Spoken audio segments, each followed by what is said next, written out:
wabarakatuh. Alhamdulillah wa syukurillah. La haula wala quwata illa billah.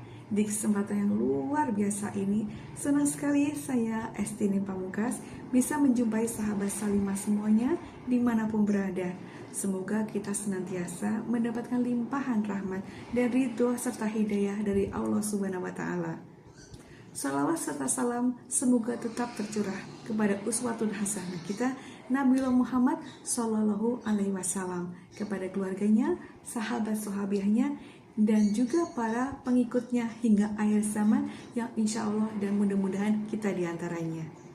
Baik sahabat Salimah, sambil menunggu berbuka puasa, saya akan mengisi untuk kurma kali ini dengan sebuah tema yang insya Allah bermanfaat bagi kita. Ramadan bersahaja, melawan arus konsumerisme dengan spiritualitas. Alhamdulillah, bahagia sekali kita sudah memasuki 10 hari terakhir atau sepertiga bulan Ramadan yang terakhir. Masya Allah, bagaimana rasanya. Mudah-mudahan kita sudah memanfaatkan semaksimal mungkin kegiatan-kegiatan bermanfaat di bulan yang penuh rahmat dan berkah ini. Baik, untuk ini biasanya di 10 hari terakhir kita diminta untuk memaksimalkan ibadah. Tapi seringkali yang terjadi justru sebaliknya, semangat sudah mulai mengendur. Bahkan yang paling sulit kita lawan dalam bulan yang konon disebut dengan bulan penuh perjuangan. Apakah itu? Kita sedang melawan apa dalam perjuangan ini? Ya, kita dalam perjuangan ini, dalam bulan perjuangan ini kita sedang melawan hawa nafsu. Ya, hawa nafsu apa? Salah satunya yang paling menggoda adalah syahwat konsumsi atau konsumerisme. Ya, kita sedang melawan itu. Ya, salah satu contohnya seperti dalam Al-A'raf ayat 31. Dalam Al-A'raf ayat 31 Allah berfirman yang artinya kurang lebih bahwa Allah meminta kita untuk makan dan minum secara tidak berlebihan. Karena Allah tidak menyukai hamba-hamba yang makan secara berlebihan. Di sini sudah kita note ya, seringkali di bulan Ramadan pengeluaran kita untuk makan dan minum justru lebih besar. Nah, padahal di hari atau di bulan Ramadan ini kita seringkali makan hanya 2 kali sehari, bahkan kurang dari itu. Ya, ada yang cuma makan sehari sekali saja. Sementara di bulan-bulan lainnya itu sehari bisa 3 kali. Tapi kenapa pengeluaran di bulan Ramadan untuk konsumsi jauh lebih banyak? Ya, karena kita kadang-kala lebih banyak berlebih-lebihan. Ya, biasanya kita hanya makan besar saja selesai, minum yang cukup dengan air putih atau tambah buah, protein yang cukup. Tapi kemudian di bulan Ramadan harus selalu merasa istimewa ya. Bahkan kalau kita buka bersama, seringkali memilih di hotel atau di resto yang luar biasa. Dan di situ kita mengeluarkan biaya yang cukup besar, mulai dari makanan pembuka ya, kemudian yaitu berupa takjil, kemudian makanan pembuka, ada makanan yang makan besar, ada dessert, ada juga makanan penutup, mungkin macam-macam sekali, luar biasa. Dan seringkali kita justru malah jatuhnya berlebih-lebihan ya. Nah, sekarang kita bahas satu persatu terkait dengan hal ini. Baik, kita sekarang pertama akan membahas dari aspek medisnya. Seperti yang kita tahu dan juga sering dibahas oleh para dokter, bahwa ketika kita makan di bulan Ramadan seringkali lebih banyak memasukkan hal-hal berkaitan dengan gula, berkaitan dengan karbohidrat yang mengakibatkan kerja dari pankreas kita luar biasa berat ya. Kita memasukkan karbohidrat, gula secara berlebihan, secara mendadak melebihi kapasitas lambung. Puasa seharusnya menjadi detoksifikasi, justru berubah menjadi bertambahnya beban pankreas pencernaan akibat buruknya manajemen dalam porsi. Nah, istilah medisnya insulin spike, lonjakan insulin secara drastis yang membuat tubuh justru lebih lemas, mengantuk dan begah. Nah, bukannya bertenaga untuk tarawih, malah justru kehilangan energi. Dan selanjutnya, selain masalah kesehatan atau dari aspek medis, ada juga aspek hal yang lain, yaitu sisi dari psikologis. Kalau tadi dari aspek medis lebih pada apa yang kita makan, maka yang berlebihan atau konsumerisme model kedua adalah dari sisi aspek psikologis. Maksudnya bagaimana? Baik, kita melihat bahwa kebiasaan orang Indonesia itu adalah ketika Lebaran atau Idul Fitri, maka merasa harus menggunakan pakaian atau sandal yang serba baru, mulai dari pakaian, sepatu, atau apapun yang melekat dalam tubuh itu harus bagus, harus baru.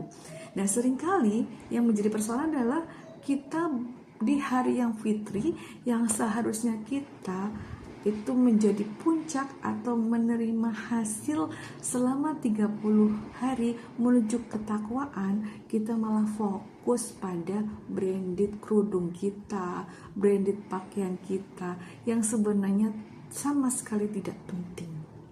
Kalaupun yang kita inginkan adalah kita menggunakan pakaian terbaik untuk menghormati hari raya, maka kan tidak perlu harus baru. Yang lama, jika itu pantas, layak, kenapa tidak kita gunakan? Kalau memang harus membeli pakaian baru, maka kita melihat dari fungsinya. Apakah pakaian ini sesuai dengan syariat? Apakah memang benar-benar dibutuhkan? Atau hanya untuk mendapatkan validasi dari orang lain? Wah, kamu kelihatan cantik. Wah, kamu kelihatan luar biasa. Wah, dan yang lain-lainnya. Maka yang selanjutnya, selain yang tadi adalah dari sisi aspek medis, kemudian yang kedua aspek dari psikologis, dan yang ketiga adalah aspek lingkungan. Nah, apa hubungannya? Kadang-kadang makan makanan yang berlebihan itu, misalnya pada saat kita memasak ya, lagi kepengen ini nih, kita bikin sop buah, pengen apa dan sebagainya, kita bikin dengan porsi yang luar biasa besar.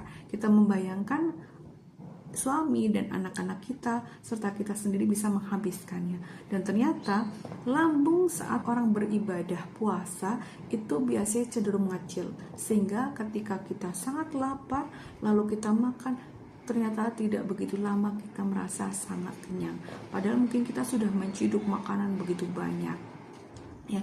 Apalagi tadi yang saya sampaikan, sedang bukber ya, all you can eat gitu, seperti itu. Kita sudah kalap makan ini, ngambil itu dan sebagainya. Kita pengen mencoba semuanya, dan ternyata kapasitas lambung kita sangat terbatas, sehingga apa yang terjadi? Tidak dihabiskan. Nah, repotnya seringkali kalau kita makan berlebihan dan makan itu terbuang, itu bercampur antara sampah organik dan anorganik. Organik itu sisa makanan tadi, anorganik masih dalam wadah plastik ya. Itu kemudian menumpuk begitu saja, tidak ada pemilahan. Sehingga apa yang terjadi? Justru mengakibatkan masalah lingkungan, kerusakan lingkungan, pencemaran dan sebagainya. Padahal ketika kita bisa melakukan waste management dengan baik, kita menghabiskan makanan itu sesuai dengan porsi kita ya, kita ambil makanan sesuai dengan yang bisa kita habiskan, itu penting sekali. Nah, kemudian kedua, kalau memang tidak habis, maka kita pisahkan antara makanan tadi yang termasuk sampah organik ya, bisa untuk makan lele, bisa untuk memelihara maggot, tidak dicampur aduk dengan plastik yang tidak bisa terurai, karena nanti akan mengakibatkan permasalahan baru, dari mulai emisi gas rumah kaca, atau mungkin pencemaran air, pencemaran udara. Pokoknya banyak hal yang membuat kita menjadi kacau ya. Kita diminta untuk menjaga lingkungan, memakmurkan dunia ini, tapi sebaliknya apa yang terjadi? Kita berlebih-lebihan, sudah konsumerisme, malah merusak lingkungan. Dari aspek lingkungan ini tidak hanya makanan yang terbuang dengan sia-sia, termasuk tadi seperti di pilar psikologis tadi, bahwa kita membeli pakaian karena ingin mendapatkan validasi atau karena ingin mendapatkan kelihatan lebih luar biasa lah di hari yang fitri itu ya. Nah, apa yang terjadi? Kadang-kadang terutama perempuan ini sudah punya kerudung berapa bu? Sudah punya pakaian berapa bu? Apakah semua pakaian sudah dipakai? Atau ada yang sekali saja pakai habis tidak pernah dipakai lagi? Nah, yang terjadi apa Bapak Ibu, sahabat-sahabat Salimah semuanya? Kita seringkali justru membuang sampah tekstil itu begitu saja. Ya. Kadang kalau kita kasihkan ke orang, oh sudah tidak layak gitu ya. Bukan pantas pakai lagi, akhirnya dibuang begitu saja. Dan apa yang terjadi? Di sebuah kabupaten di Indonesia sudah memiliki insinerator, alat pemilah ya, dan juga alat untuk memanaskan, membakar, memusnahkan sampah. Tapi ternyata teknologi sebagus apapun, jika tidak ada pemilahan di hulu, yaitu tidak ada pemilahan di Bapak Ibu, di ibu-ibu semuanya yang sahabat Salimah ini, dari mulai makanan di dapur atau pakaian yang kita kenakan, itu bisa mengakibatkan limbah. Ya, dan yang repotnya bisa merusak alat-alat canggih tersebut, baik insinerator, alat pemilah atau pencacah, dan juga pirolisis yang sama seperti insinerator tadi. Karena sebenarnya insinerator maupun pirolisis dan alat pencacah itu digunakan untuk sampah yang sudah terpilah. Sehingga ketika ada sampah yang tidak terpilah, apalagi itu tekstil yang basah, itu pasti seringkali membuat kerusakan dari alat-alat yang bernilai miliaran rupiah tersebut. Sangat disayangkan sekali. Sahabat Salimah semuanya, kita itu khalifatul fil ard ya. Kita diminta untuk memakmurkan bumi ini.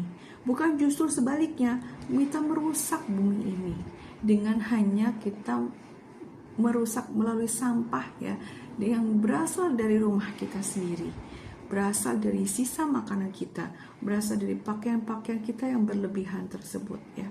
Menjadi muslim yang baik berarti kita menjadi muslim yang minim sampah ya.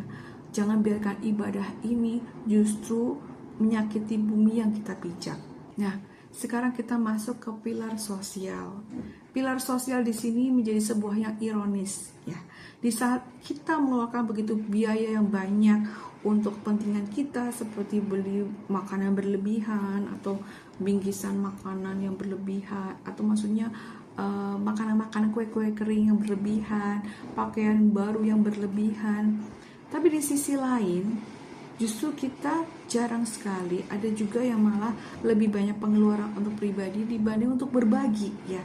Pada di Ramadan ini, Allah berharap sekali kita memiliki kemampuan untuk berbagi, memiliki keinisiatif untuk berbagi yang lebih dibanding bulan-bulan sebelumnya ya. Misalnya mulai dari zakat fitrah ya, zakat fitrah yang wajib, kemudian sedekah atau zakat mal, dan yang macam-macam itu.